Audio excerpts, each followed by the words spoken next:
What is going on, Lake Pro Tackle fam? I got an important question to ask you. To peg or not to peg your Texas rigs and flipping setups. But guys, I hope you enjoy this video. If you do, leave a like on it, subscribe to the channel, and let me know down in the comments. Do you like fishing with a peg on your Texas rigs?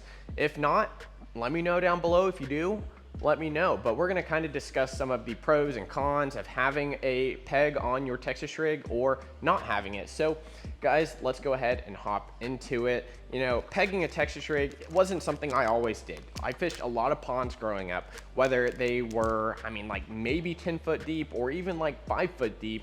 Typically, I wasn't throwing heavier weights, really exceeding a 1/4 ounce. I didn't need a very heavy weight to get down to the cover that I needed to fish, which is typically just hard spots, isolated maybe laydowns or anything like that, maybe a concrete drain. I didn't need a super heavy weight to effectively fish that area.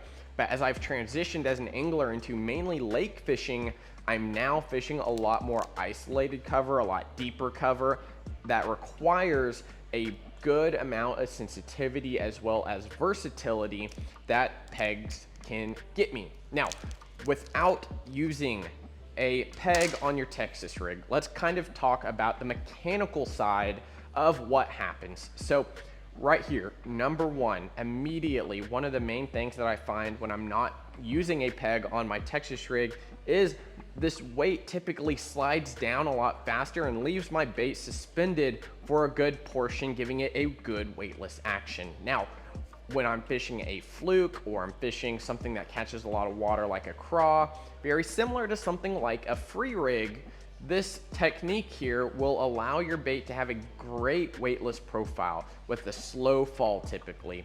This can be very, very beneficial during pressured times of the year when those fish are kind of just cruising around, not sitting on anything specific. I have found that not utilizing a peg on my Texas rigs can be extremely, extremely versatile and productive for me to get a lot of bites.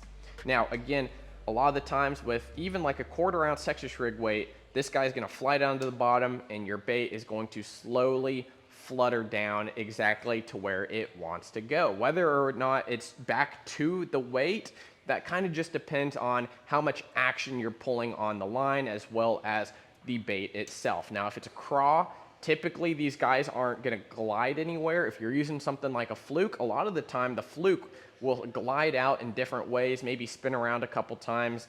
If you're Texas rigging without a weight on something like a trick worm or anything like that, a lot of the time those guys will fall straight down, typically leaving about a foot or maybe half a foot of line away from your weight. What this causes and what I've found, I'm kind of pro pegging the weight most of the time. So if this sounds a little biased, it's because it kind of is. I really don't find myself in the situation to not peg my Texas rigs. So this might sound just a little bit biased, but don't worry about that. Typically what happens when I am out and I don't peg my Texas rig, and I found myself in this situation this past weekend and it drove me insane. I left my terminal box at home that had all my Texas rig pegs. I had some backup rods. And I just wanted to go flip around some points, flip around some docks.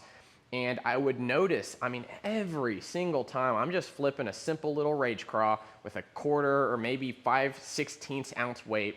My weight is rocketing down, getting that fish's attention, and then my bait slowly falls right past those fish. Or if I'm dragging, I throw it out there and I find that the weight does eventually connect to the bait as I'm dragging.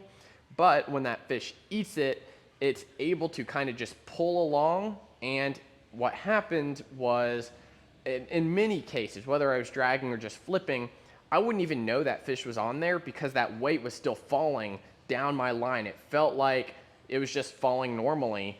I only knew I had a bite was when that fish really kicked back and really put in an input into the rod and into the line.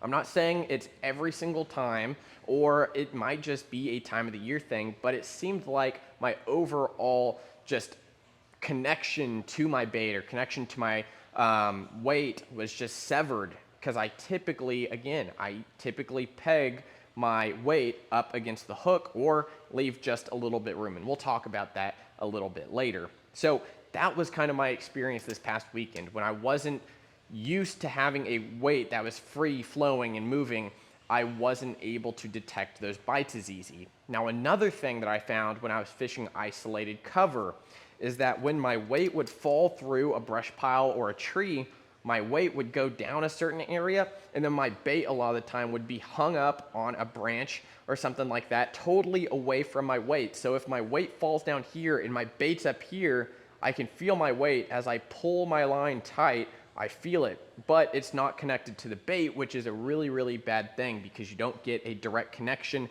to when that fish eats it. And I found myself in more than 1 or 2 cases. This was probably at least 3 or 4 cases when a fish would eat my bait up here or way back here and my weight was kind of doing its own thing. I would go and set the hook, and I really had to train myself on this. I would have to reel down, tight, till that weight tightened up, went back to the bait, and then I could get a solid connection on that fish. I missed about 3 or 4 hookups because my weight was just so far away from that bait. When I set the hook, there was this much line that I had to make up. I found myself reared all the way back because I didn't have a solid hookup when that fish ate it. And this went for shallow cover. It also went for deep cover, and it was just uncomfortable. It wasn't a natural experience for me. I would say pegging your Texas rig down is more similar to like jig fishing because it is such a direct connection. And, fishing almost without the peg is like Carolina rigging. I had to transition myself to really reeling down, making sure my line was tight, and then setting the hook. And that was one of the major keys that I found without the Texas rig peg. Just fishing kind of just without it. It was a lot more difficult, a lot less natural for me. Some of the pros to oppose not having a peg is that, again, you have that direct connection. You're able to have a direct feel from line to your bait. One thing that I really enjoy doing, especially when it gets tough, all times of the year, whether it's the spring, summer, fall, or winter, if I'm throwing a Texas rig, I like to have the peg on there, but I'm able to move it up. You have versatility to let like an inch of movement from your weight to your bait, allowing this bait to really freely move all around. It can do what it wants to do. And I think that's pretty neat. Especially right now, I found that fish are kind of sitting in isolated areas, but they don't really want to move. So throwing on a heavier weight, allowing it to have pretty free movement around. See, if I pull my Texas rig weight up against the bait right here, there's not a lot of movement. It's a lot harder to move, but once you free it up about an inch, half an inch, you've got free reign. This bait can do whatever it wants, whether it's a craw, whether it's a swim bait, whether it's a brush hog, anything like that. You're able to adjust the amount of movement it has around the weight, which I think is really, really neat, something that you can't normally do with a normal, just non-pegged Texas rig weight. We do have a couple of them here in stock. We've got kind of 3 different options. The typical one that you see everywhere is something like this, the 6-inch Peg X stoppers. These are gonna hold your line or hold your weight down on any type of line extremely, extremely tight. This allows for minimal movement. If you wanna get very technical and just nerd out on your Texas rig pegs, these guys right here, the Ryugi combo stoppers, as well as the Decoy Texas locks, are extremely, extremely versatile. We currently only have the medium sizes in both of these. These are great at holding your weights down on anything from around 12 to 18-ish pound line that still has a good hold. Whether you're casting, moving through cover, stuff like that, your weights aren't going to easily slide down your line.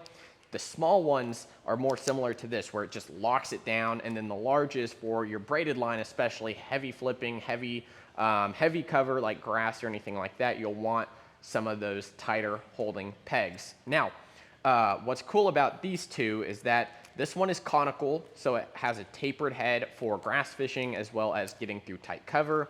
These guys right here, the combo stoppers, are very cylindrical, so you're able to add more and more without affecting anything too much. So these two are very, very unique offerings, and you can find them linked down below, as well as the 6-inch ones here. I do want to shout these out. We do have some new products from Bullshad Swim Baits.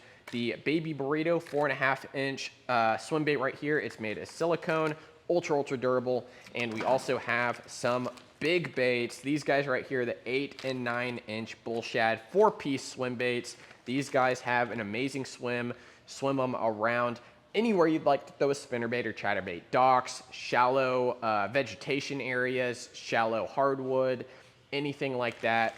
These guys get absolutely demolished, whether you're going after largemouth, striper, smallmouth. You know, it's hard for a fish to resist a big meal like this. So make sure to check them out. I'm also gonna link those down in the description.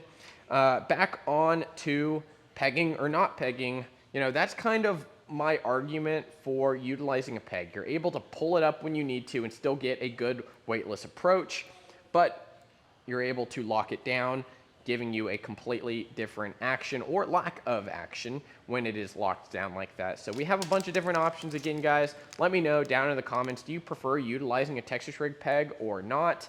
And I'd love to see some of those comments down there. But guys, thank you so much for watching. And if you enjoyed the video, leave a like on it, subscribe to the channel if you're new, and we'll see you next time here at Lake Bird Tackle. See you guys.